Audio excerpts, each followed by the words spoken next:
बारिश के बहाने. So yeah, I don't know what do I say. Thank you so much.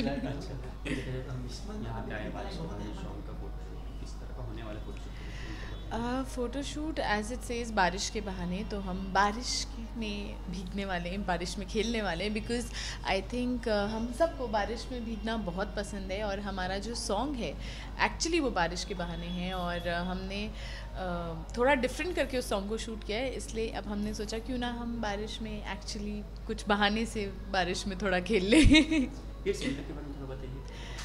It's a wonderful gym and the plus point of this gym is 24 hours.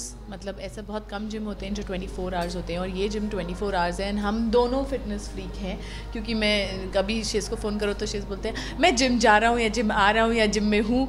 तो हमारी life में gym बहुत ज़्यादा matter करता है. एज एन एक्टर और performers हमें fit रहना होता है. And this gym is perfect for us because हमारा कोई टाइम शेड्यूल नहीं होता है. सो जब ये 24 आवर्स होता है तो हम कभी भी जिम में आ सकते हैं और कभी भी वर्कआउट कर सकते हैं, तो हमारा जिम मिस नहीं होगा. आप क्या कहना चाहिए अबाउट सॉन्ग? तो हम यही कह सकते हैं कि जब हम ये गाना बना रहे थे तो जिस तरह से इसकी मेलोडी के लिए हम लोग ये थे कि एक थोड़ा मेलोडिकल सॉन्ग बनाया जाए और उसका एप्रिसिएशन इतना अच्छा होगा ये एक्सपेक्टेशन नहीं थी. तो गाना बहुत अच्छा कर रहा है, और जैसे जैसे बारिश के बहाने हम कहीं भी जाते हैं और लोग अप्रिशिएट करते हैं कि बहुत अच्छा गाना है और बड़ा मेलोडिकल. और बब्बू मान साहब जो कि गाने की यूएसपी हैं, उनकी आवाज़ लोगों को बहुत पसंद आती है, लीजेंड हैं. तो कुल मिला के एक अच्छा कॉम्बिनेशन है, जहां वीडियो में श्वेता ने बहुत अच्छे से ब्यूटीफाइड किया है पूरे गाने को.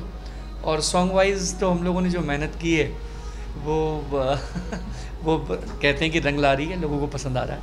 अबाउट 1.5 मिलियन व्यूअर्स इसके, क्या कहना चाहेंगे और किस ये थॉट आया कहाँ से? एक्चुअली ये हम बहुत ओवरवेलम्ड हैं बिकॉज़ हम एक्सपेक्ट करते हैं कि अच्छा कोई भी जब भी हम कुछ काम करते हैं तो हमें एक्सपेक्ट होता है कि अप्रिसिएशन होगा. बस इस लेवल का अप्रिसिएशन होगा और इस लेवल में हमें इतना प्रेज़ल और इतना प्यार मिलेगा सब लोगों का, ये मतलब एक्चुअली हमें रियलाइज़ हुआ. एंड डेफिनेटली इट्स बब्बू मान जीज़ पावर आपको इधर देखने में मिलती है कि उनकी फ़ैन फॉलोइंग कैसी है. And definitely she's because he is done more than 150 videos like hit videos. So उनकी एक अपनी फ़ैन फॉलोइंग है जिसने मुझे बहुत सपोर्ट कर दिया है एक्चुअली.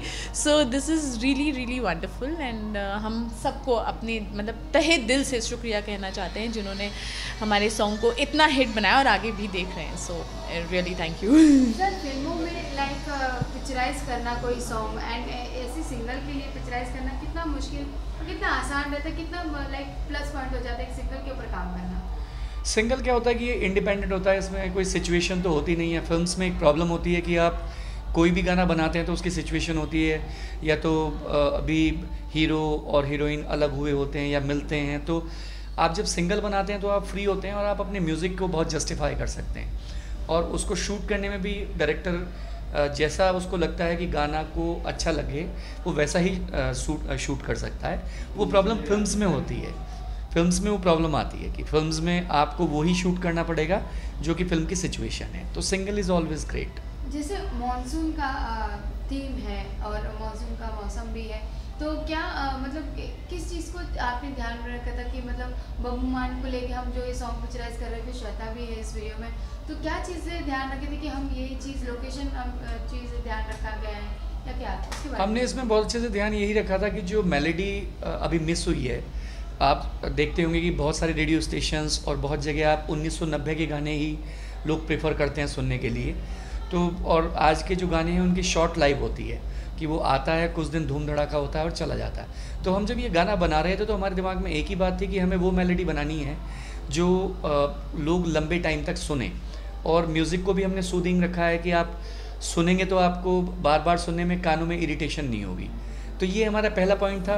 और जो बब्बू जी के साथ हमारा पहला जैमिंग हुआ, उसमें उनकी भी सोच यही थी कि हमें 90 का जो वो दशक था, म्यूज़िकली जो रिचनेस थी वो आज की जनरेशन को हमें वो रिचनेस देनी है. ये हमारा पहला पॉइंट था. फिर बाद में श्वेता एड ऑन हुई, वैल्यू एडिशन हुआ. श्वेता की खूबसूरती और श्वेता के डांस ने उस पूरे वीडियो को एक नई ऊंचाई दी.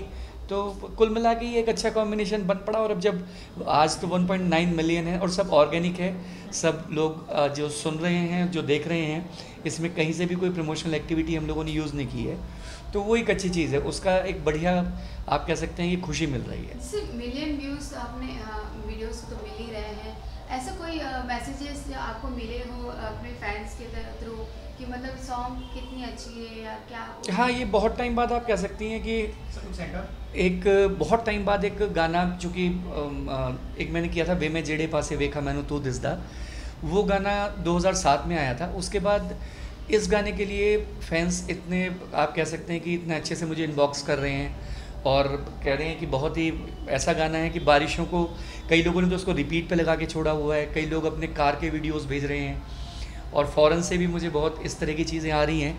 तो ये वो मेलोडी है जिसके कारण आप और जो हमें उत्साहित भी कर रही है। अभी आप बहुत जल्दी देखेंगे कि मैं बहुत सारे इस तरह के गाने क्रिएट करूँगा क्योंकि इसका रिस्पॉन्स इतना अच्छा है कि ऑफ कोर्स वो जो क्लब सॉन्ग्स हैं या जो पार्टी सॉन्ग्स हैं वो तो हम लोग करते ही रहते हैं, पर अब इस तरह के गानों की भी आप देखेंगे मार्केट में 100% डिमांड आएगी। श्वेता, आप क्या कहना चाहेंगे जिस तरह से आपको इस सॉन्ग के थ्रू जो एक पहचान मिली है कि बब्बू मान के सॉन्ग पे एक नया फैन फॉलोइंग्स बढ़ रहा है, तो आपका क्या व्यू है? मैं बहुत ओवरवेल्म्ड हूँ बिकॉज आई थिंक हम सब इसीलिए इतना वर्कआउट करते हैं कि लोग हमें रिकग्नाइज़ करें, हमारे वर्क को अप्रिशिएट करें। And with this video, thanks to Shezan Babbuman ji, मुझे वो रिकग्नाइजेशन और वो अप्रिसिएशन मिल रहा है एंड बहुत बहुत अच्छा लग रहा है क्योंकि हर दिन जब मैं सुबह उठती हूँ तो आई लुक फॉरवर्ड कि मेरे पेज में या कहीं पे इतने मैसेजेस होते हैं, तो सारे नहीं बट जितने पढ़ सकती हूँ उतने पढ़ लेती हूँ, कुछ को रिप्लाई भी करती हूँ और बहुत जेन्युइनली उनके कमेंट्स होते हैं या मतलब जो भी वो दिल से जो फील करते हैं वो लिखते हैं उसमें और उसे पढ़ने में बहुत अच्छा लगता है। तो this is a very beautiful journey and long way to go actually, क्योंकि ये तो अभी सिर्फ शुरुआत हुई है एंड इतनी खूबसूरत शुरुआत हुई है and I am so looking forward. Shweta, बारिश को कितना एंजॉय कर पाती है? मैं बारिश को पर्सनली एज एन पर्सन मैं घर पे बैठूँ, अगर मैं घर पे हूँ और मैं एक्चुअली माउंटेन से हूँ, सो मैं सबसे ज़्यादा बारिश वहाँ एंजॉय करती थी क्योंकि वहाँ जब एक बार बारिश होती है तो एकदम ठंडा हो जाता है। एंड वहाँ का प्लस पॉइंट ये है कि वहाँ जितने घर होते हैं वो सब टिन के होते हैं, तो जब बारिश होती है तो एक आवाज़ होती है, उस आवाज़ में आपको नींद बहुत अच्छी आती है, आपको वहाँ बैठने में अच्छा लगता है। आप अगर आप चाय पीते हैं या कॉफ़ी पीते हैं तो आपको वो पीने में बहुत अच्छा लगता है, तो वो चीज़ यहाँ पे मिस होती है। बट या obviously when I go back और रेनी सीजन्स हो तो वहाँ पे मुझे वैसे मज़ा आता है। वैसे ऐसे माहौल में आप अपने आप को फिट कैसे रखते हैं? हम जिम जाते हैं, जिम लोग बारिश के टाइम पे जिम स्किप करते हैं, तो तभी भी आप जाना पसंद करते हैं? नहीं, आई गो बिकॉज सी कई बार क्या होता है बारिश में भी आप बहुत लेजी हो जाते हैं और आप जाते नहीं हैं। But I think rainy season is the best time to go and workout because आप कई बार बहुत चीज़ें छोड़ देते हैं। So rainy season is the best time, go workout, you will get energy, you will feel better और आप बाकी और सारे काम भी कर पाएंगे। श्वेता, देखा जाए तो फिर बारिश में मुंबई में एक्सीडेंट्स ज़्यादा होते हैं। हाँ जी। सेफ ड्राइव के लिए क्या बोलना चाहिए? सेफ ड्राइव के लिए please don't drive rash. I know बारिश, मैं खुद ड्राइव करती हूँ तो मुझे पता है कि इनफैक्ट मैं कल ही ड्राइव कर रही थी तो बहुत ज़ोर से रात को बारिश हो रही थी, तो गाड़ी एक्चुअली फर्स्ट गियर पे ही चल रही थी। But you have to be very careful, please don't drink and drive slow. तेज़ चलाने की कोई ज़रूरत नहीं है, 5 मिनट का ही डिफरेंस होता है। So please drive slow and drive carefully and wear your seat belt. Sir, आप क्या कहना चाहेंगे सेफ ड्राइविंग के लिए? क्या सेफ ड्राइविंग ऑफ कोर्स मैं खुद एक कॉशियस ड्राइविंग करता हूँ और जो स्पीड है actually that thrills but the same time it kills.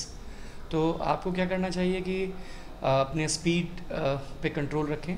और शी वाज राइट कि ड्रंक एंड ड्राइविंग जो अभी तो खैर ऑफिशियली क्राइम है, तो आप ना करें और अपनी सेफ्टी के साथ लोगों की जानों के साथ भी आप वैसा ही सोचें कि आप सेफ रहेंगे, आपके परिवार वाले आपकी वेट करते हैं और जो लोग जो आपके एक्सीडेंट से अगर शिकार होते हैं तो वो लोगों की भी ध्यान रखें। तो मैं तो यही कहूँगा कि बारिश के बहाने मज़ा ले जवानी का, वाह रे वाह नसीब देखो पानी का। Thank you.